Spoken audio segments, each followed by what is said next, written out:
Киримтөбөл Рысбек Акматбаев атып кеткендерди УКМК ачыктады. Алардын арасында Киримтөбөл Камчы Көлбаев да бар.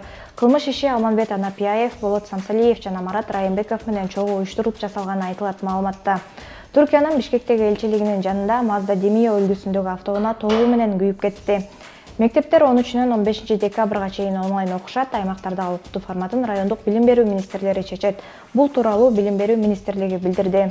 Бишкекте Токтоналиев көчөсүндөгү көп кабаттуу үйлөрдүн биринде өрт чыгып, 60 адам эвакуацияланды. Өзгөчө Кырдаалдар министрлигинин берген маалыматы боюнча өрттөн эч ким жабыркаган жок.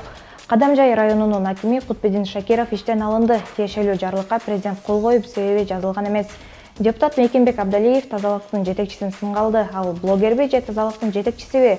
Мен кыйраттым деп эле интернеттен чыкпайт, иш менен көрсөтпөйбү? Бишкектеги жолдор кардан жакшы тазаланган эмес дейт эл өкүлү. Буга сиздин пикириңиз кандай? Комментарийге жазыңыз. Сиз бир сөйлөмдүк кабарларды көрдүңүз.